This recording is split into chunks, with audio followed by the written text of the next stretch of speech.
Ezocansi on Indaba njalo ngo7 kuya ku8 p.m.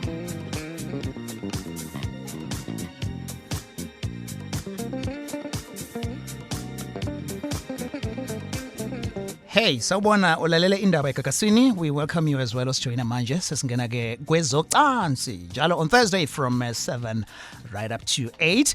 You can call us ku 0861 596 596. So the WhatsApp number as well 064 624 5378 and my voice notes akho wenze nje apha emafishane kakhulu. Asimukele uDokotela Mthembu, she joins us now. Hello doc. Mthiyane. Unjani? Ngiyaphila nani? Why do women do these things sometimes? How? No, it's excited or no, it's like a sign ukuthi ndiconsi samathe.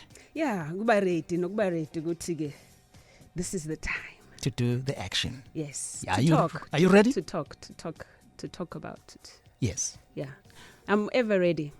Oh, okay, sure. Ngesikhathi radio sawalalela ngama battery. Ngokhona le I'm a PM ngiyabazi kwama PM9 no PM10. I still have that uyazi njalo. Uyangazi ngithanda emakhaya mina ngisanayo radio leyakudala kwakuthiwa no tempers. Tempest. Yes, I still have Blaubonk. that. Oh, Ngisanayo yeah. leyo. Nami ngwacollector wonke. Yabo nje if you can go ku page lami on Instagram at Mthiyane, you will see yonke inhlobo yawo nanezithombe zawo.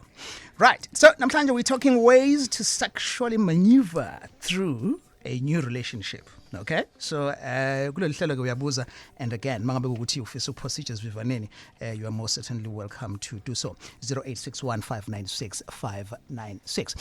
Doc, mangabe qala relationship nje noma yipi, usually khona lento yokuthi people are keen to walking on eggshells. They struggle to put their best foot forward.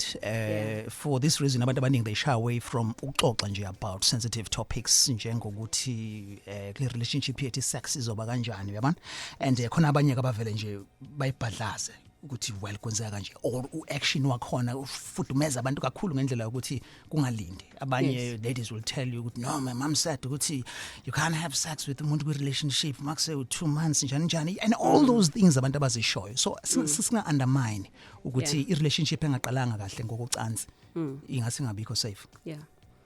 Look, Alex, I think ama rules lawo esizifaka kuwona, and sometimes ama rules nama expectations eswezwa nakwabanye abantu. Kakhulukazi kodwa ngosho ukuthi ama stereotypes, kuba nama stereotypes ukuthi mhlawumbe intombazane esheshe yalala iluso or ilula, and mhlawumbe ungalali nomuntu ngosuku lokuqala njalo or intombazane ethanda ucansi kakhulu, ilula. Ama stereotypes yabona ama stereotypes lawo ngoba when it comes to sex, we talk about it all the time ukuthi sex mayenzeke within a relationship, so kubalekile ukuthi within the relationship nibe comfortable, nobabili nibe comfortable about it. So into ye timing is very crucial, and angeke ngisho mina ukuthi wait 90 days, wait daytime for 5 days or njani. Kunabantu ideally abahlangana one night, balala that night, bagcina sebeshadile. Kunabantu thola ukuthi umuntu alinde isikhathi eside lelinde lo muntu ukuthi kuzalale naye, lapho elale khona wempem thank you ma'am bye bye abaleke umuntu. So lento angeke uzuyigauge ngokwesikhathi ukuthi isikhathi esingaka. Into ebalekile nje Alex ukuthi ayibe into wena oyiconsentile, number 1 okusho ukuthi oyivumile, so ready ngaleso sikhathi ukuthi ayi sengiready manje ukuthi uMthiyane akangithathe, or sengiready manje ukulala nobani bani njalo naye futhi abe ready, because it can be very awkward into yokulala for the so first time. So it's not a given ukuthi men are always ready. Yeah, no. Ngoba it can be very awkward ngoba khona abantu besifazane abanye abayithanda kakhulu, into sex, bathanda kakhulu ucansi azabe uncomfortable umuntu wesilisa ngalo muntu wesifazane because ulufuna njalo. And as umuntu wesilisa ufila under pressure to satisfy her ngoba njalo efuna umuntu wesilisa ubona ukuthi ayikumele ngimnike otherwise uzohamba eyoyithola kwenye ndawo. Yeah. Okay. Your questions then, ilolu hlelo la esikhuthaza khona to be anonymous Mothanda. 0861596596 kwenze kanjani kweyakho situation? Kuhamba kanjani khona manje? Masikhuluma ngayo le ndaba yokuthi makuthi ni relationship solid yaqala kanjani indaba ye sex. Nangu dokotela ethi kuyenzeka sometimes uthola umuntu wesifazana uthanda kakhulu ucansi azafaka ipressure kumuntu wesilisa and kuyenzeka futhi nakho abesilisa uthola ukuthi akabikho ready. Okay?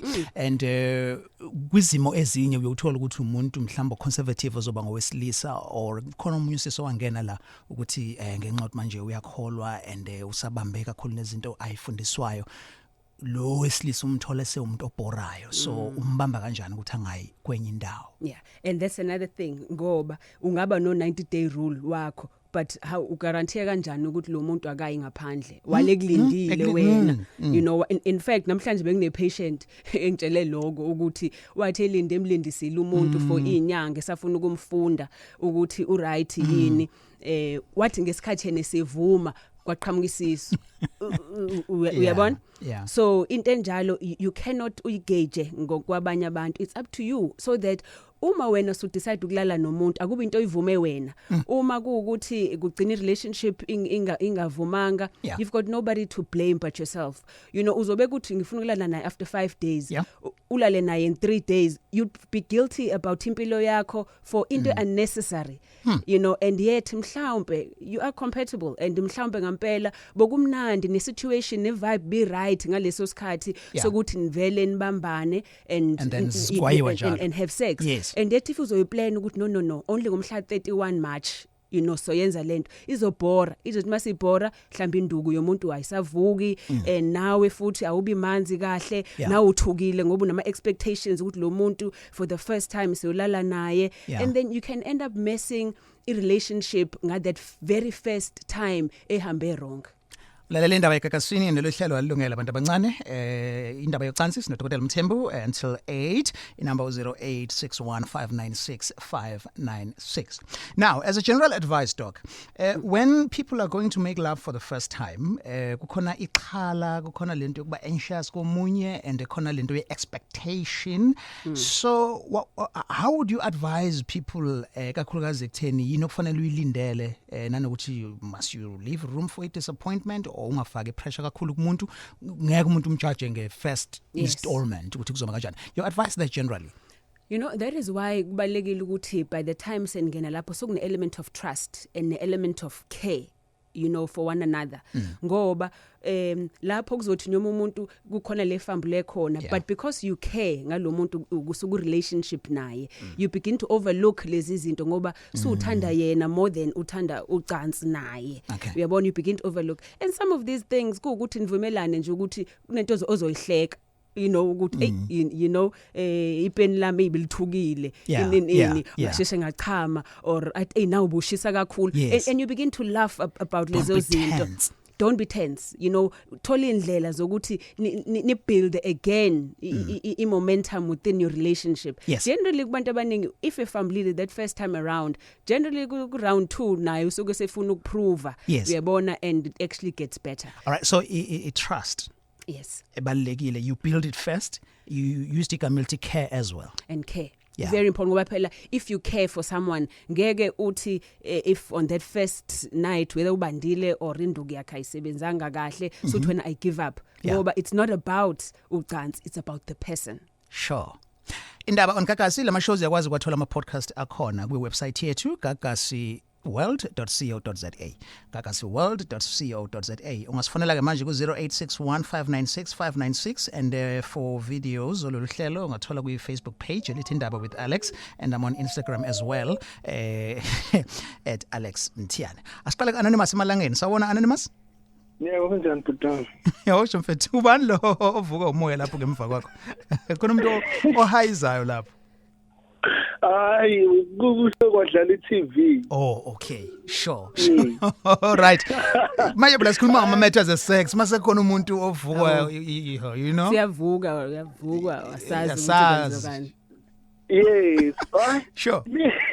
Mina butana indaba it's very funny because mina bengiumuntu abathanda ucansi so ngahlangana nomuntu in life engangitshela mhlawumbe ukuthi angangithandi so I had to understand her ukuthi kuumuntu ongathanda ucansi futhi umuntu othanda futhi ukubamba nabo public so ngaya nokum-understanda kwaze kwehla nangimina ukuthi no ukuze ngimthande ngoba uyangikhathalela futhi uyangithemba angenze njengoba naye enza kwagcina sekwenzeka ukuthi hayi kuyahleleka bona ukuthi ucansi ungalenzi njalo sesithandane naye like for 5 years now Okay. njalo bhuti. Oh, okay.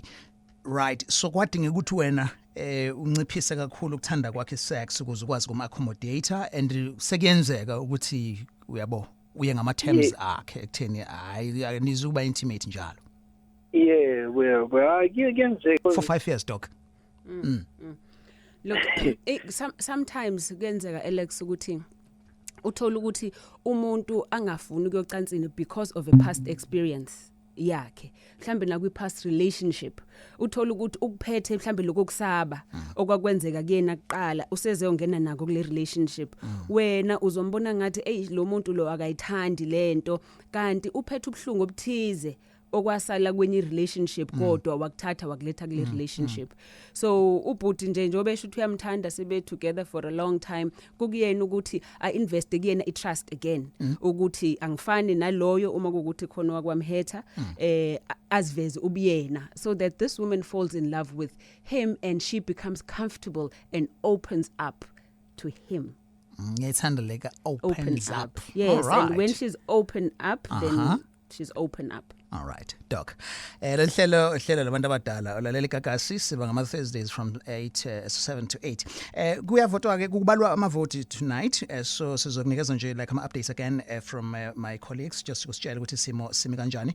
Akaqeda ukubalwa but the indications are that so far ANC ihamba phambili and then kulandele ke iDA bese kuzoba ke EFF. We will update you. Isimo singase sishintshe njengoba ke sikwazi ukuthi izimo ke ziya ngokushintsha and mawubheka nje like nationally ANC is 56%, kulandela iDA 22%, and then bese by EFF 9%, and we know ukuthi ama-political parties lawo kuthiwa amancane ayacomplaina kakhulu ayakhala ngendlela okwenzeka ngayo. In our province KwaZulu-Natal nationally KZN ANC 54%, and then bese kuzothi iIFP ilandele ngo-19 and bese kuzoba ke iDA ngo-11%.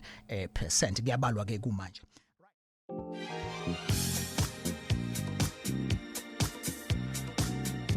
Ezocansi on Indaba njalo ngo7 kuya ku8 p.m. All right, izocansi ekakasini is no Dr. Mthembu and namhlanje sikhuluma ngendaba yokuqala ukuthi relationship indaba ye sex nje niqala kanjani. All right, Doc, let's just talk about this. Niqala kanjani ingxoxo nomuntu because ku-important ukwazi sexual history yomuntu, you always say that. Yes. Sexual history, number of partners umuntu aseke waba nabo before, history of STIs if any. Akuyona conversation ongayiqala kalula without umuntu being offended. We treat her kanjani. It's important. It's important, but yeah, fanele ukuthi ungabe yibhimbi. Yes, ungabe yibhimbi ngayo. And also into abantu abagcina sebe bevumela imizwa yabo, more than iqiniso ngoba iqiniso lo you need to know sexual history yomuntu or even sexual orientation yomuntu you go upon which means also obviously at first uzolala nomuntu ne-condom until senitestile nobabili na comfortable and you are sure of each other, but of course izinto lezi very uncomfortable ukuthi nako umtshela nini umuntu esenilala naye yes mhlambe nilala ngecondom umtshela nini ukuthi mhlambe when you are HIV positive, yes, umtshela nini ukuthi mhlambe une herpes wena nezifo ezithize ezinye zocansi onazo owazi ukuthi engayithola should ningasebenzisi i-condom. Yes. So izinto lezo that esizithatha for granted most of the time when you get into a relationship nomuntu omusha ngoba awuzibuzi zona kugcina imizwa kuyiyona eba more exciting nokuthi kumnandi ngoba together kune chemistry ngoba truth be told ngaleso sikhathi umuntu menisaqala ukuzwana kusukune chemistry kakhulu uthi noma umcabanga lo muntu uze shivering down your spine uzizwa uqhanyelwa uba horny just by thinking of this person. That's in the initial stages. Come 3-6 months down the line sumjwayele lo muntu soku normal, which is why kwabanye bazothi ngona ulale naye lapho, you know, ngalesi sikhathi esehlile yonke lento yama hormones nemizwa, you know, yokulangazelana kakhulu nokufunana kakhulu, mhlambe ngcono ukuthi ulale naye lapho. Kanti also, you know, in talking, Alex, kunomuntu ngampela ongafuni relationship nawe, ofuna ukulala nawe nje. And that's it. And lapho ke men and women, you know, ikhona lento ukuthi umuntu cha uthi ufuna nje ukulala naye lo muntu, and sikhuluma iqiniso ngoba into yenzekayo out there. And generally kulabo bantu uthola ukuthi on that first night, whether you one night stand abantu abayenzile, because into yokuganga phakathi ibe ne thrill yokuthi vele ngimbone again, we one night vele ngiyadlula njalo. Yes. So uthola ukuthi leyo even mentally it's different kunaleyo umuntu ofuna ukinvesta, ngoba lo ofuna ukinvesta ku relationship une complex nokuthi ngingafambuli ngenze kahle and njalo. And it lona owazi ukuthi uyadlula nje, it's just for the excitement and the thrill. Uthola ukuthi kanti later mhlambe kuzobuya kubuye begcine sebe ku relationship, even though kade beqale ukuthi bayadlala, bayadlana and bayadlula. Yes. Okay, uyibeka kanjalo. Say that again. Bengayikremile phela bayadlana. But ngibona kune rhyme kuyona. Yeah, bayadlana bayadlula. Okay, doc. Sure. Let's go to Anonymous wasemlazi, sabona. Hi, Putunjani. Sure, kunjani? Yeah, Pila, but when on a daughter, you just make it cute. If you're, a host, you're hosting her very, very well. Oh, thank you. I can see she always get excited when she talk about those things, and then immediately patagal. Guys, I've been traveling for quite some time, and I stay Zambia for 3 years. And you won't believe how much these talks and how abantu besifazane they get to be taught because of zonke lezi zinto lezi. And meanwhile thina our abantu bamaZulu they are very, very shy to talk about zonke lezi zinto enkhuluma ngazo. And you know what's very interesting ukuthi when umuntu wakhona eshada unikwa yabo lama bhaya esinqeni, and they get 3 colors. One, the white one. Okay, let's start with the red one. The red one, uma ngabe ufika ekhaya ubaba indlala phezu kombhede, it means that I'm on my period, right? Oh. Then yes. So you don't have in your bedroom, so you don't have to expect anything because she's on her period. Then when she gets the blue one, it means that I am ready for you. Like I'm horny tonight to have you. It's ready for us to have sex tonight. That's blue. Yes, there are a lot of things about Futswazona and Abazenza Muntu Mangabeshad. And by the way, like the other part, Uguti, nobody is going to we like you don't take uboya kuwe umyeni wakho okususayo noma umngakho okususabona. So things that it makes it easier to communicate if you can even play ngezinto ezidala. Anonymous, you mentioned the red, blue, and the third one? The third one is white. White meaning? It means that I'm ready for you anytime, no period. Whenever you need it, I'm ready for you. Oh, I thought blue was for that. Maybe meaning pantai. Blue, it means that I'm ready for it. Yeah. And white is that, it also means that I'm ready for you. Ready for you. Okay, all right. And then the shaving part as well, yeah. There are a lot of things about this one, and it's so interesting. Interesting indeed. Doc? Yeah, I think so. Yes, Alex, njengoba esho ubhutethi, sometimes kunezinto thina being amaZulu or abantu, you know, kube nama stereotypes. That's what I call them, ama stereotypes. Ukuthi umuntu wesifazane akakwazi ukukutshela number 1 uma ekufuna, you know, ehorny. Umuntu wesifazane mekushela yena ku wrong. Uyabona, umuntu wesifazane akufunakala bonise ukuscreama, you know, I enjoy it, because those are stereotypes even nabo as abantu besifazane, you know, othola ukuthi batshelwa wona ukuthi uzithibe uzibambe as umuntu wesifazane, indoda ingakuboni ukuthi uyayenjoya lento because indoda izobona ngathi ulula, you know, and which is wrong. It's very important for us. uyifunde phi. That's another thing. Many women uthola ethi awuvela athi ngiyifunde phi lento Dr Mthembu ithi umtshela Dr Mthembu.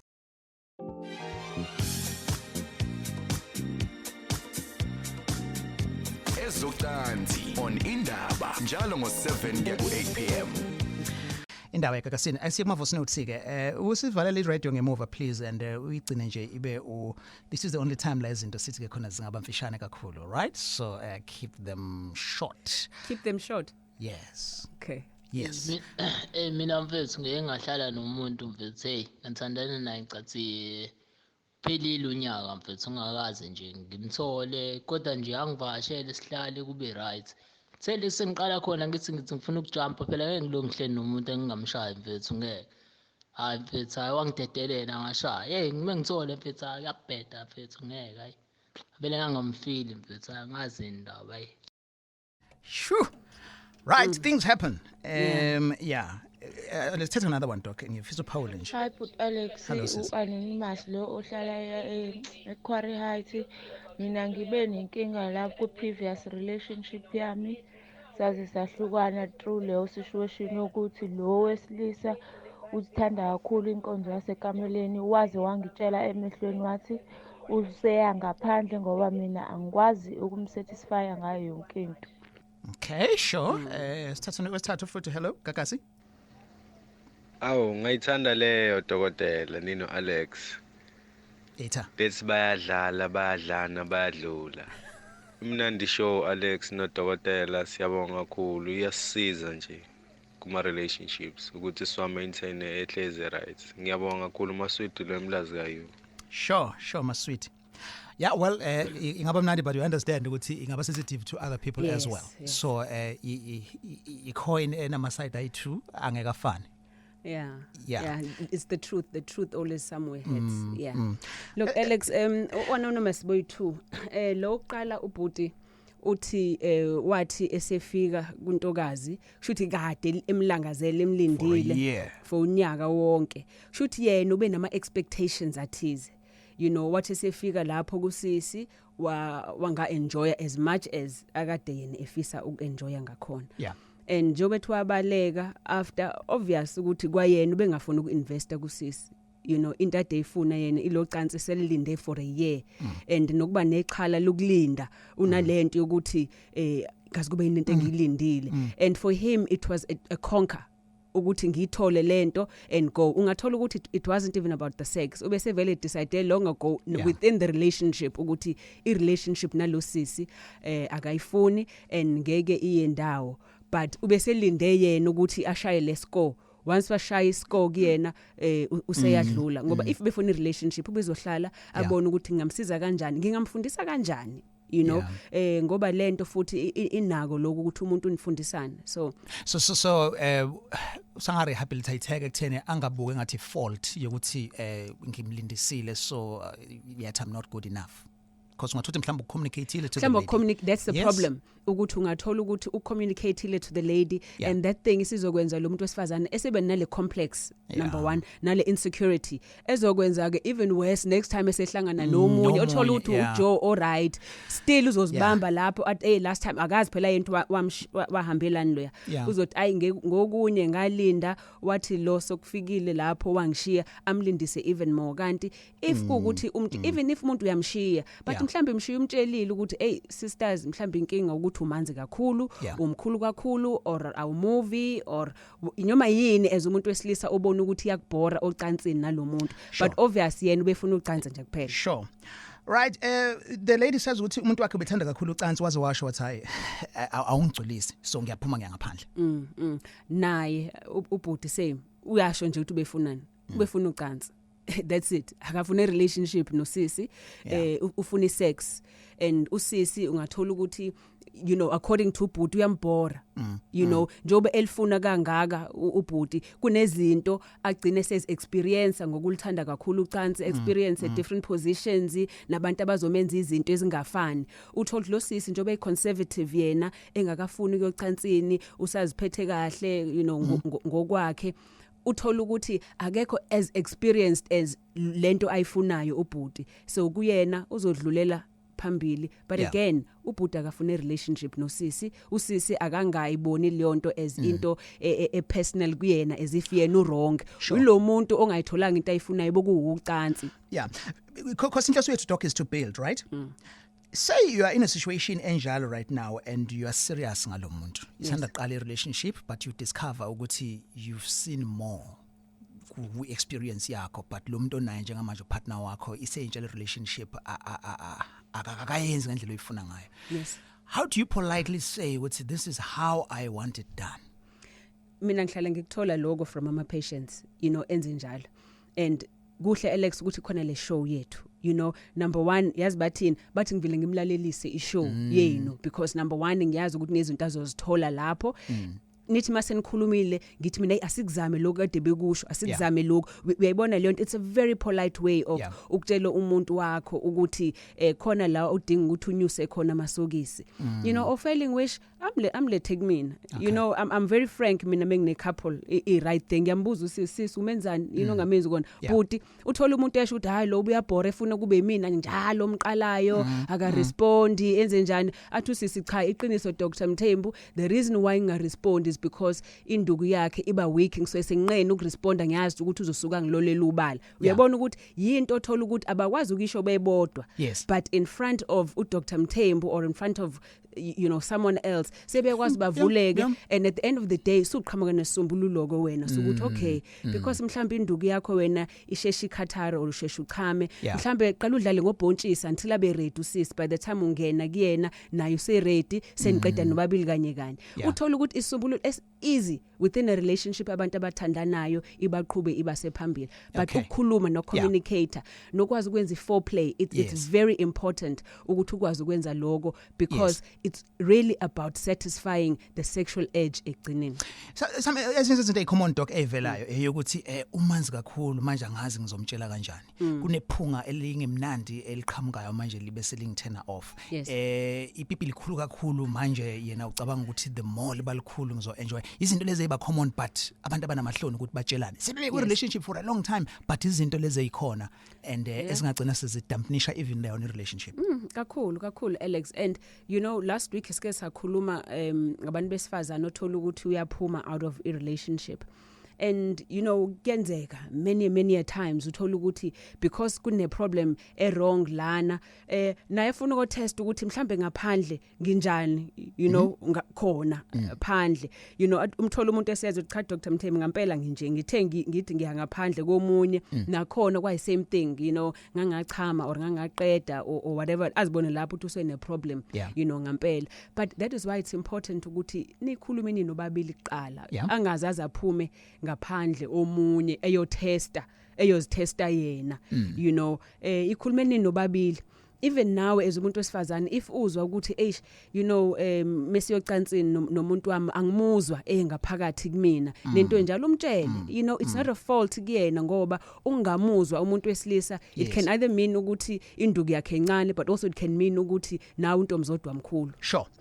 0861596596 sisejoze now bongile sanibona kunjani sure mfowethu kunjani ngiyaphila futhi ngiyajabula ngena ngiyaqala nongena eradioweni yazi siyabonga mfethu segagasini njengamanje siyajabula nathi ngifathana ukubulisa nako usise futhi wami ubulisekile bhuti yebo sithi futhi yazi ngishadile sengalobo before bengizoshada nganginengane ngaphandle and since ngashada bengiloko ngijabula nami endlini so since nje sashada ushithi too much angisajabulile and manje sengizithola sengibuyele kulo oqale ngale manje jabula kakhulu ukudlula lapha endlini lo lapha endlini hayi noma ngicela siyakhuluma everything like si open siyakhuluma nje masiqeda ukudlala sisho ukuthi mhlawumbe ngishodise ubhori konjani asho nje ukuthi hayi ngi-right but hayi naye akajabulile nix sengize ngijabule kakhulu mangile ngaphandle nemali yangisabisa le ndaba ukuthi uma engazi ayithothi sengize ngabuyela ngale kophela umshado lana yazi yini ungajabuli kwakho bhuti umuthi awujabulile yini leyo ukhuluma ngayo umama sendlini sisi uhlale kufuze kube yimi engiloko ngizomtshela ukuthi awuthi senze and masenza uyahlala nje uyarelaxa akamuva kenza ulutho ngize ngimbuza ukuthi mhlawumbe angisamjabulisa or kwenze njani uloko nje hayi ngiright ngijabulile but mina ngiyabona ukuthi lo muntu akenzi lutho uyapretend urelaxile and bese ngitshela udimo nenkinga ngoba mase ngenza nje sengivele ngenzela ukuthi ngisheshe qede kodwa mase ngifika kulowa siyenza bhuti wami ngiyathatha noma udown and into bengitshela ukuthi angisakhona ukuyenza leyo. Firstly but ngokuzwa kwami umkakho uyamthanda and uyamtreasureisha umkakho kakhulu lo onayo manje. Be careful ukudlala ngezikhali ezizokulimaza ekugcineni because kwakona lokho ukuthi uphinde kuma wengane uyodlala naye. Be careful ngoba uma wengane ku control yakhe manje relationship yakho engadecide yena ukuthi unkosikazi wakho uthola nini ukuthi wena uyalala naye. Kokuqala ungakhohlwa ukuthi wamshaya yena ngalonkosikazi omshadile wangashada yena washada lo osomshadile. So uyazi ubeke impilo yakho ezandleni zakhe and yet uthi wena uyamthanda unkosikazi wakho lo othandana naye manje.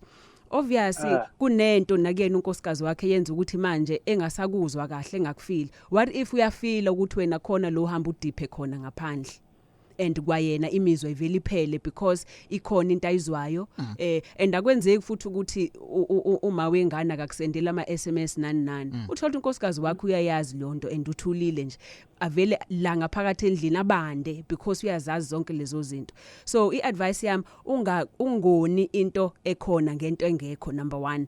But number 2 khulumisanani naye umama if ningakwazi nize kumina ngizonisiza noyi2 naye ngimsize kuze kumenze ashise alilangazele ucansi akulangazele nawe futhi. Sure. All the best buddy. On Facebook is page elithi Indaba with Alex. All right. Ngizoqala le kazama. Nice topic. Mina ngalala nomuntu siqala nje kuba ndawonye and it wasn't planned but namanje sisathandana. Right. And then anonymous kwenziwa yini ukuthi usheshe uchame kumuntu ohlala naye but umem or umuntu ohlala naye or umem but ngaphandle kuze kuse. Okay, and then listen to this one again. Nomcebo Khumalo. Ungajudge umuntu wakho ngo-first round. Buka nje iLiverpool isenzela umzekelo. Okay, nice one. And then bese kuzoba le eka Njabulo. The problem starts when you and your partner nibeka usuku eniyolala ngalo. Isex ayiplanwa abantu benkosi iyazenzekelela lento. Right, that's advice.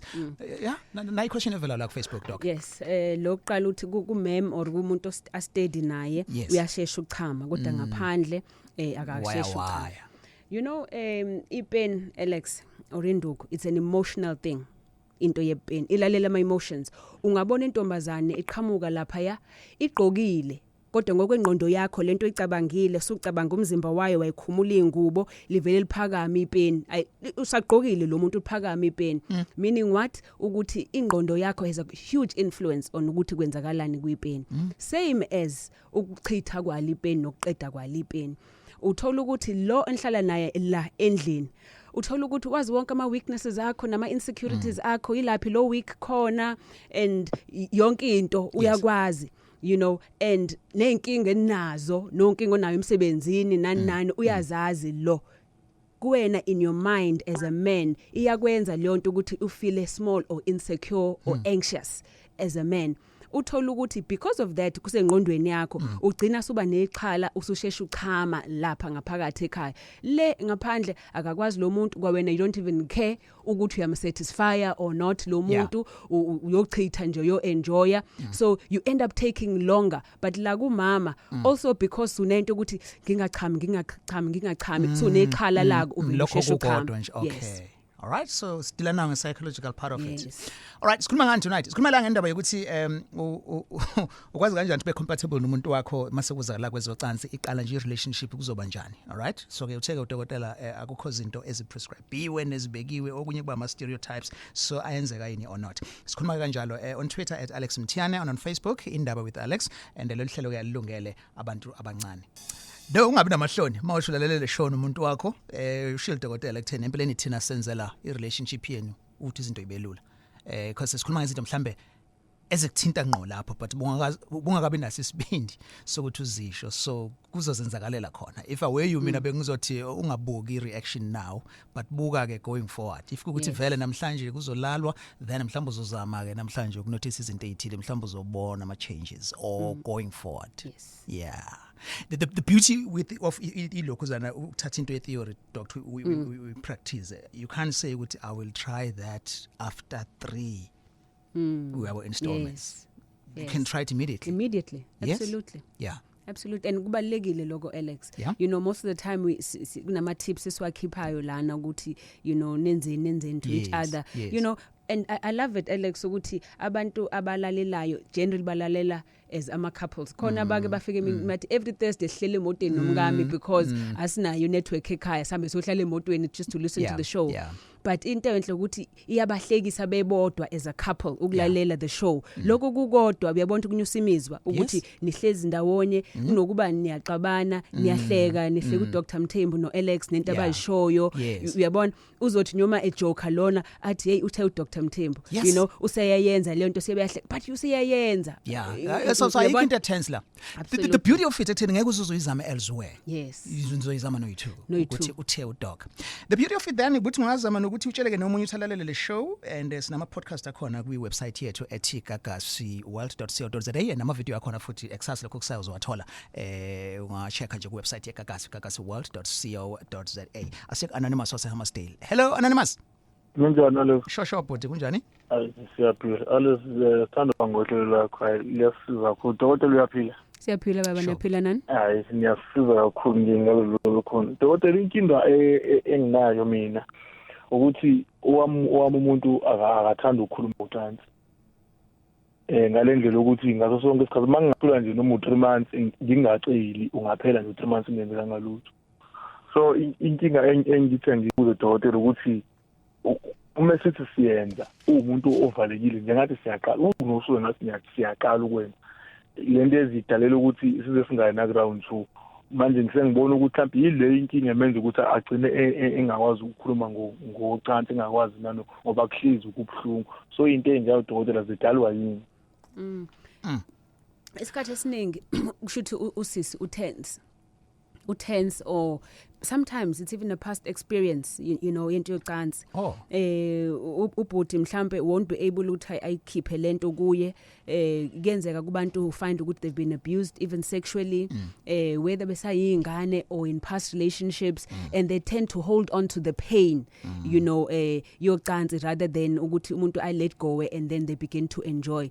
So once umuntu wa tense about a relationship truth be told a relationship leads to sex. So having a relationship with anybody means you're going to end up having sex with them. So if in the past whether ubone relationship nomalume kodwa wathatha advantage walala nawe wenza sex or even a past relationship umuntu owak abuser anyhow you then begin to associate a relationship also nayo manje with that kind of pain. So number 1 kumina ngizothusisi it's very likely ukuthi it's possible ukuthi you know une emotional problem ukuthi unayo agcina seba tense and once waba tense umzimba wakho awul keep loketshezi lokuthi livumela ukuthi ngesikhathi ipain lingena kuwena kushiblike you know kube mnandi kuba dry. So ngesikhathi soku dry sokubhlungu kusisi and sokuyipain manje lapho useba tense even more because kubhlungu and then ubhuti akasakwazi associated with that pain. Exactly. Okay, so advice is counseling kanye I think absolutely counseling would be the best advice. I mean obviously Puti usho 3 years that's too long. So for me it would definitely be counseling to find out what is the problem but also singaskiphi medical reasons medical reasons okuvuvukala ngaphakathi nama infections angamenza ukuthi umuntu wesifazane abe nokuvuvukala kube ebhlungu so ngesikhathi umpenetrator because it's painful abe tense avale futhi because of the pain from an infection. All right. So I hope mfethu uzoyilalela le advice ungazi uyobheka engxenye ne. Asiphuma khona kodwa ke ngoba uthi akhona. Sesiphuma khona. All right. Kodwa ke angayindawo.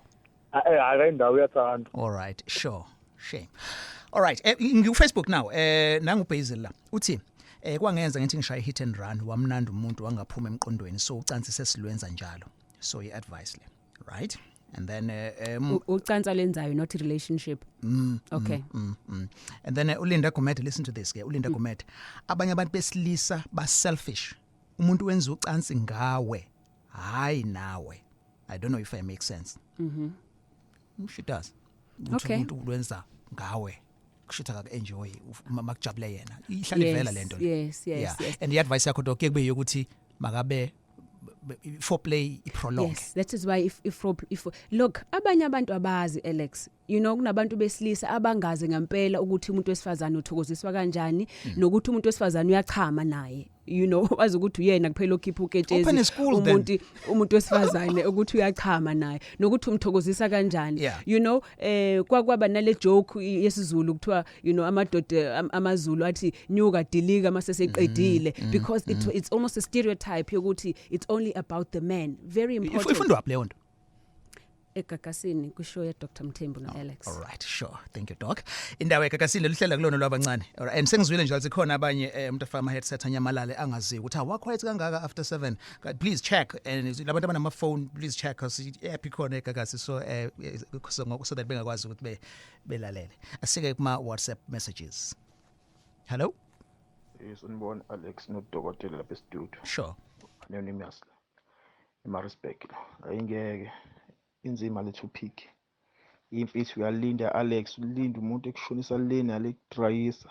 Ikanti uyazi yena ukuthi iclash kade yasho iclash ishili iphelile imfisi yabhabhaza. Iyona inkinga lesibhekile la. Yo. Okay, loud and clear Mchita. Hi, ukhuluma noMbuso wakazuma ngiseMaritzburg. Mina ngifuna ukuthi mina nobhebi wami Sandile Mthalane ngosuku lokuqala esahlangana ngalo ulona suku esenza ngalo umtamato asizange silokhana silinda nje and ngifuna ukusho ukuthi nje uthando lethu saqhubeka lu strong zafika ikhukhula zathi ziyazama ukungikhukhula ngahlala ngabalance ngiyabonga. Aha. You know, yibona mangabe uhambele emshadweni bekhona labo sisi laba bo ozosenzela ukusikwa kwekheke and then abanye uthe welcome to Mamaland yabo shaya safika ikhukhula hayi wathi wabalance celebrating ukuthi we've been through the storms but sibambile it worked kunanomntwana producer ngiyacanta ubana amatamata igama lomntwana. No, tamata. Oh, so like jabulisa. Yeah. All right. Matamata. Sure, asathi nangomunye.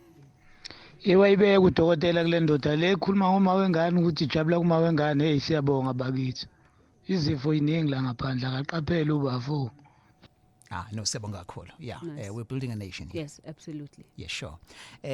Indaba ekakasini mhlawumbe sithatha nje anonymous bese siyagoqa ke. Sabona ekakasini? Yebo sawubona. Sure anonymous respect. Hey namhlanje sigcwele respect igcwala ngathi namhlanje kwenze njani? Ngiyabonga futhi njani? It's right mfethu kunjani? Mina mfethu yazi ngeke ngaba nenkinga. Yazi ngathola intokazi mfethu yapha eNewcastle. Ngathandana naye lo sisi lo umuntu wakhe mfethu osebenza kahle yabo. Okushuthi wafika nje la emsebenzini engisebenza nezothenga. Uma ngabe ngimthanda lo sisi naye angithanda. Usuku lethu lokuqala mfethu ngene lesazwana ngayo ngizakhona ukwenza round of 4. So ngenxa yokuthi mfethu njengamanje sengiqhela kuyena wazonqamela ukuyeka lo muntu akade ethandana naye waconcentrate akumina. Uma ngabe mina ngiyisekhaya akakhoni ukuhamba ayobona lo muntu akade ethandana naye. Usenqamela ukuthi azohlala nami ngaso sonke isikhathi. Manje isengikabili angisazi manje kufanele ngenze njani ukuthi ngiqhubeke nalo bese ngithola naye noma ngibuyele kuyena ngendlela esithandana ngayo mina naye. Yena ufila even ngisho kuthiwa mina angikho ngisemsebenzini. Uhleze ebhala kwaPhethe my future husband. Manje angazi le nkinga leyo ukuthi ngempela yena ayikho into esingayiqoqi nasiqoqa yonke into. Yeah. Right, dokotela? Obviously manje istatus sishintshile kulabo boyi2. Bebeganga boyi2, you know, bedlana. Basically, you know, both of them. But manje kwakhona oseba serious more than lo munye. Manje usabambelele na kumuntu wakhe kodwa usisi usemiyekile umuntu wakhe usefuna ngapha usefuna manje uzokona le relationship ngoba kuyena siyonakele uyayibona usembiza ifisha and kuzonakala ubhuda akabe rest assured ngoba usisi uzofila like sengimiyekile owami ngimiyekela wena nami angikonele lapho kwena and the grass is always greener on the other side.